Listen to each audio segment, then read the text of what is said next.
নমস্কার, খবর শুনছেন M2 নিউজ চ্যানেল থেকে। জানাবো আজকের বিশেষ বিশেষ খবর। বাছাই করা খবরগুলো পেতে চ্যানেলটিতে সাবস্ক্রাইব করে পাশে থাকা বেল আইকনটি অল করে রাখুন। শুরুতেই হেডলাইন্স। খড়গপুর 1 নম্বর, তরুণীর সাথে ভিডিও কলে কথা বলতে বলতে আত্মহত্যা। খড়গপুর আইআইটিতে ফের পড়ুয়ার মৃত্যুর ঘটনায় চাঞ্চল্য। ওয়েস্ট বেঙ্গল, বিজেপির বুলডোজার নীতির সমালোচক খোদ বিজেপি বিধায়ক। দেখুন চাঞ্চল্যকর তথ্য। শালবনী, জঙ্গলমহলের অন্তরালে পিরচক গ্রামে উন্নয়নের আলো। শালবনীতে প্রশাসনের উদ্যোগে পরিবর্তনের ছোঁয়া। ওয়েস্ট বেঙ্গল, গুজরাটে মোদিজির গড়ে বিজেপি ঘরোয়া ঝগড়া করে। পহেলগাঁও হামলা, বায়ুসেনা প্রধানের সঙ্গে উচ্চ পর্যায়ের বৈঠক সারলেন মোদি। শীঘ্রই অ্যাকশন।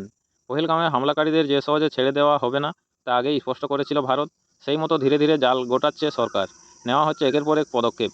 জম্মু ও কাশ্মীরে খাদে ছিটকে পড়ল সেনার গাড়ি, নিহত 3 জওয়ান। জম্মু ও কাশ্মীরের রামবানে ভয়াবহ দুর্ঘটনা।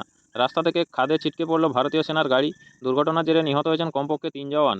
ফের খড়গপুর আইআইটিতে পড়ুয়ার রহস্য মৃত্যু, উদ্ধার ঝুলন্ত দেহ।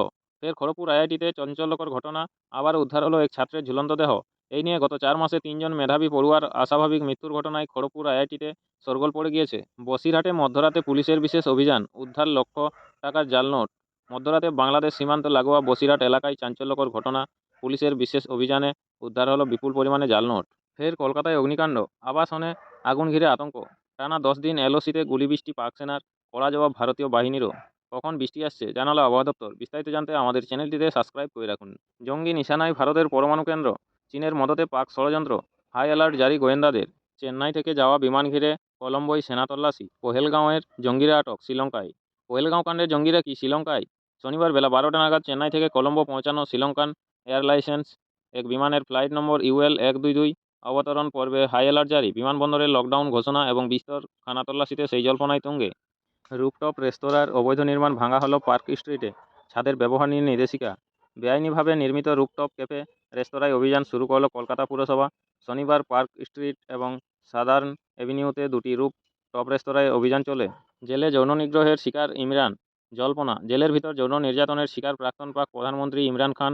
জেলে নিম্নমানের খাবার, অস্বাস্থ্যকর পরিবেশ সহ একাধিক অভিযোগ আগেই তুলেছিল তার দল পিটিআই। বাজপাখির ভিসা, বিমানে পাড়ি বিদেশে। আপনারা এতক্ষণ শুনলেন আজকের শিরোনাম। আসবো বিস্তারিত খবরে। কলকাতা, ফের শহরে অগ্নিকাণ্ড। এবার আগুন লাগার বেহালার জেমস লং সরণির একটি আবাসনে। স্থানীয় সূত্রে খবর, আজ রবিবার আবাসনের 4 তলায় আগুন লেগে যায়। আতঙ্কে ফ্ল্যাট থেকে বাইরে বেরিয়ে আসেন বাসিন্দারা। দমকল সূত্রে খবর, ফ্ল্যাটের দুদিক থেকেই গলগল করে বের হতে শুরু করে। কালো ধোঁয়ায় ঢেকে যায় চারদিক। ওই আবাসনের প্রত্যেক আবাসিককে বাইরে বার করে নিয়ে যাওয়া হয়েছে। ইতিমধ্যেই দমকলের 3টি ইঞ্জিন আগুন নেভানোর কাজ করছে। অগ্নিকাণ্ডের অবরুদ্ধ হয়ে পড়েছে জেমস লং সরণি। দমকল কর্মীরা ইতিমধ্যেই আবাসনের ভিতরে প্রবেশ করেছেন। আগুন আসবাবপত্রে ছড়িয়ে পড়েছে, ফলে আগুন নিয়ন্ত্রণে আনতে সমস্যা হচ্ছে বলে জানানো হয়েছে। পরের খবরে আসবো। টানা 10 দিন এলওসিতে গুলিবৃষ্টি পাক সেনার, কড়া জবাব ভারতীয় বাহিনীরও। শ্রীনগর, 4ই মে পহেলগাঁওয়ে নৃশংস হামলার পর থেকেই ভারত ও পাকিস্তানের সম্পর্কে তলানিতে এসে ঠেকেছে। কূটনৈতিক স্তরে দুই দেশের তরফে ইতিমধ্যে একাধিক পদক্ষেপ নেওয়া হয়েছে, কিন্তু এর পাশাপাশি সীমান্তেও উস্কানিমূলক কাজ করে চলছে পাকিস্তান। পহেলগাঁও ঘটনার পর থেকে সীমান্তে বিনা প্ররোচনায় গুলি চালাচ্ছে পাক সেনা। শনিবার নিয়ে টানা 10 দিন সীমান্তে বিনা প্ররোচনায় গুলি চালালো পাকিস্তান। শনিবার মধ্যরাতে কোনো কারণ ছাড়াই এলওসিতে গুলিবৃষ্টি শুরু করে পাক বাহিনী। যদিও ছোট অস্ত্রের সাহায্যেই এই হামলা চালানো হয়েছে। ভারতীয় সেনা সূত্রে পাওয়া তথ্য অনুযায়ী জম্মু ও কাশ্মীরের কুপওয়ারা, বারামুল্লা, পুঞ্চ, রাজৌরি, মেন্ধার, নওশেরা, সুন্দরবানি সেক্টরে গুলি চালিয়েছে পাকিস্তান। গত কয়েকদিনের মধ্যে এই প্রথম এতগুলি সেক্টরে একসঙ্গে যুদ্ধবিরতি চুক্তি লঙ্ঘন করল পাকিস্তান সেনা। তবে পাকিস্তানের এই উস্কানিতে কড়া জবাব দিয়েছে ভারতও। ছোট অস্ত্র দিয়ে পাল্টা গুলিবৃষ্টি করেছে ভারতীয় সেনাও। তবে এই গুলি বিনিময়ে উভয় পক্ষের তরফে কোনো ক্ষয়ক্ষতির তথ্য পাওয়া যায়নি। উল্লেখ্য বিষয় হলো, ভারত ও পাকিস্তান 2021 সালের 25শে ফেব্রুয়ারি যুদ্ধবিরতি চুক্তির মেয়াদ বৃদ্ধির ঘোষণা করেছিল। এরপর থেকে নিয়ন্ত্রণ রেখা এবং আন্তর্জাতিক সীমান্তে গুলিবর্ষণের ঘটনা উল্লেখযোগ্যভাবে কমেও আসে। কিন্তু পহেলগাঁও হামলার পরই ফের উস্কানিমূলক কাজ শুরু করেছে পাকিস্তান। গতকাল রাজস্থানে ভারতীয় এলাকা থেকে পাকড়াও করা হয়েছে এক পাক রেঞ্জার্সকেও। দেখে নেব আজকের শহরের আবহাওয়ার হালচাল কী রয়েছে। আবহাওয়া দপ্তর বলছে বৃষ্টির আশঙ্কা রয়েছে রবিবারেও। হাওয়া অফিসের দেওয়া তথ্য অনুযায়ী ফের শহরে বৃষ্টির আশঙ্কা। গতকাল শনিবার বিকেলের পর কলকাতায় বৃষ্টির সম্ভাবনা থাকলেও তা ফলপ্রসূ হয়নি। কিন্তু আবহাওয়া দপ্তর বলছে বৃষ্টির আশঙ্কা রয়েছে রবিবারেও। হাওয়া অফিসের দেওয়া তথ্য অনুযায়ী যদিও বেলা বৃদ্ধির সঙ্গে সঙ্গে বাড়বে রোদের তেজ, কিন্তু বিকেলের পর বজ্রপাত সহ হালকা থেকে মাঝারি বৃষ্টিপাতের সম্ভাবনাও রয়েছে। হাওয়া অফিসের দেওয়া পূর্বাভাস মোতাবেক আজ কলকাতায় সর্বোচ্চ ও সর্বনিম্ন তাপমাত্রা থাকতে পারে যথাক্রমে 34 ডিগ্রি ও 25 ডিগ্রির আশেপাশে। গতকাল শনিবার শহরে সর্বোচ্চ তাপমাত্রা ছিল 34.2 ডিগ্রি ও সর্বনিম্ন তাপমাত্রা ছিল 25.7 ডিগ্রি। গত 24 ঘন্টায় কলকাতায় বৃষ্টিপাত হয়নি। আলিপুর আবহাওয়া দপ্তরের তরফে জানানো হয়েছে, আগামী 8ই মে পর্যন্ত গোটা রাজ্যে ঝড় বৃষ্টির অনুকূল পরিস্থিতি থাকবে। তারপর 15ই মে পর্যন্ত দক্ষিণবঙ্গের জেলাগুলিতে ও উত্তরবঙ্গের মালদহ ও 2 দিনাজপুরে জেলায় তাপমাত্রা বাড়বে। ওই সময়ে ব্যাপকভাবে না হলেও দক্ষিণবঙ্গের কোনো কোনো জায়গায় বিক্ষিপ্তভাবে ঝড় বৃষ্টি হতে পারে। উত্তরবঙ্গেও 8 তারিখের পর ঝড় বৃষ্টির মাত্রা কিছুটা কমবে। আপনারা খবর শুনছেন M2Day নিউজ চ্যানেল থেকে। আপনাদের সকলকেই বলা হচ্ছে, যারা নিয়মিত গুরুত্বপূর্ণ খবরগুলো শুনতে চান অবশ্যই আমাদের চ্যানেলটি সাবস্ক্রাইব করে রাখুন। ফিরে আসবো খবরে। জঙ্গি নিশানায় ভারতের পরমাণু কেন্দ্র, চীনের মদতে পাক ষড়যন্ত্র, হাই অ্যালার্ট জারি গোয়েন্দাদের। নয়াদিল্লি, পহেলগামে হামলা চালিয়েও ক্ষান্ত হয়নি পাকিস্তান। নিয়ন্ত্রণ রেখায় প্ররোচনা অব্যাহত পাক সেনার। টানা 9 দিন ধরে নিয়ম করে গুলি চালাচ্ছে তারা।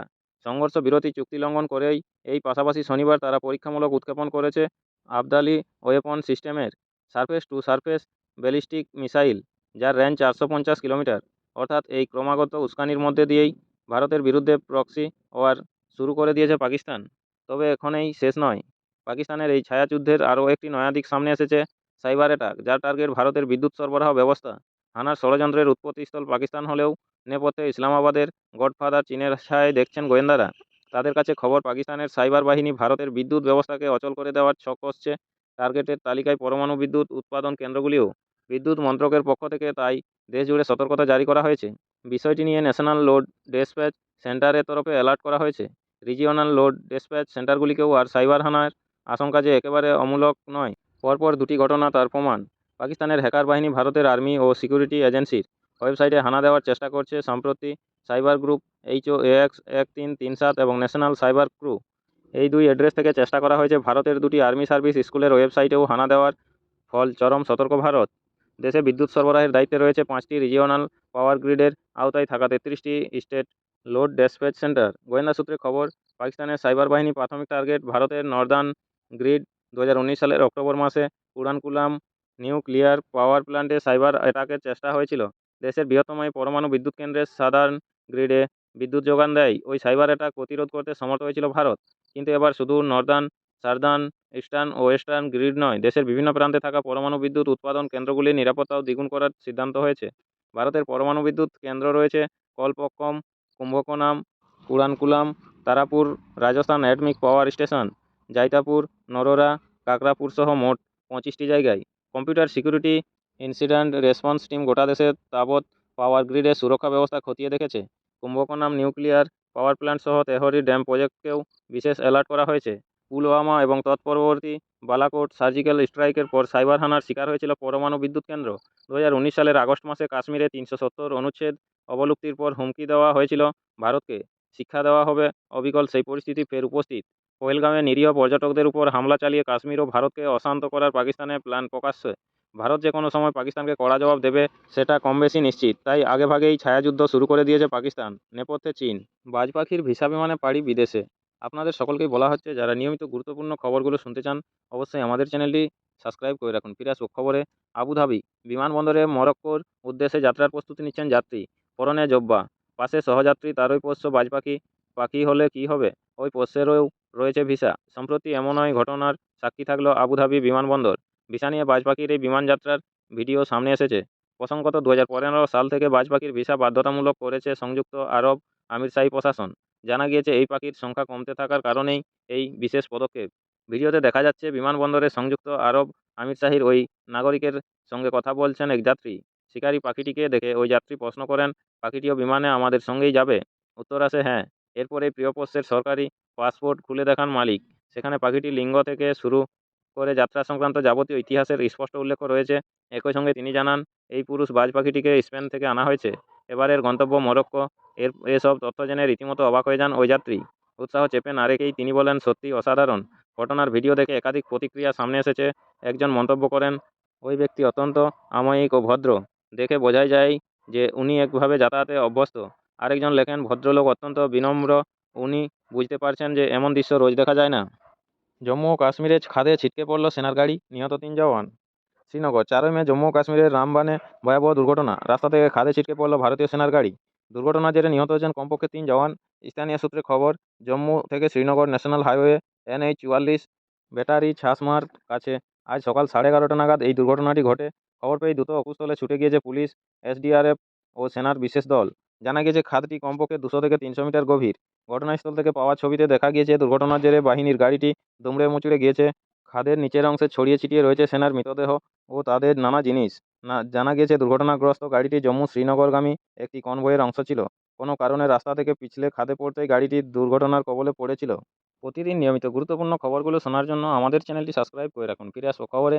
বসিরহাটে মধ্যরাতে পুলিশের বিশেষ অভিযান, উদ্ধার লক্ষ লক্ষ টাকার জাল নোট। কলকাতা মধ্যরাতে বাংলাদেশ সীমান্ত লাগোয়া বসিরহাট এলাকায় চাঞ্চল্যকর ঘটনা।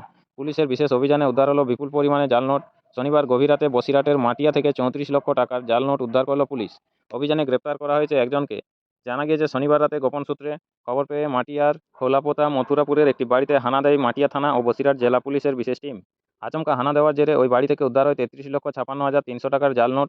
এর মধ্যে 200 থেকে 500 এবং 2,000 টাকার নোট রয়েছে।